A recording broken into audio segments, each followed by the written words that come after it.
દિયોદર તાલુકાના મકડાલા ગામે સરકારના વિવિધ વિકાસલક્ષી કામોનું લોકાર્પણ કરાયું હતું। બનાસકાંઠાના સાંસદ પરબતભાઈ પટેલને 75 વર્ષ પૂર્ણ થતાં જેમના જન્મદિવસ નિમિત્તે તિથિ પૂજન પણ અપાયું હતું। દિયોદર તાલુકાના મકડાલા ગામે દિયોદરના ધારાસભ્ય કેસાજી ચૌહાણ તેમજ બનાસકાંઠા જિલ્લા સાંસદ પરબતભાઈ પટેલના હસ્તે વિવિધ વિકાસલક્ષી કામોનું લોકાર્પણ તેમજ લાઇબ્રેરીના મકાનનું ભૂમિપૂજન કરવામાં આવ્યું હતું। તો સાથે બનાસકાંઠા જિલ્લાના સાંસદ પરબતભાઈ પટેલના જન્મદિવસ નિમિત્તે ગામના ઉત્સાહી અને યુવા એવા ઠાકરસિંહભાઈ દેસાઈ દ્વારા મકડાલા ગામની ત્રણેય પ્રાથમિક શાળાના બાળકોને તિથિ ભોજન આપવામાં આવ્યું હતું। આ પ્રસંગે આમંત્રિત મહેમાનો અને ગ્રામજનો મોટી સંખ્યામાં ઉપસ્થિત રહ્યા હતા।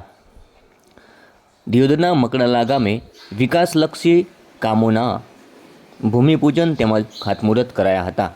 સાથે સાથે જે પ્રકારના આપ જોઈ રહ્યા છો કે પિકઅપ સ્ટેન્ડ, લાઇબ્રેરી જેવા અલગ અલગ કામોને નિરીક્ષણ કરાયા હતા। સાથે બાળકોને તિથિ ભોજન કરાયું હતું, કેમ કે સાંસદને જન્મદિવસ નિમિત્તે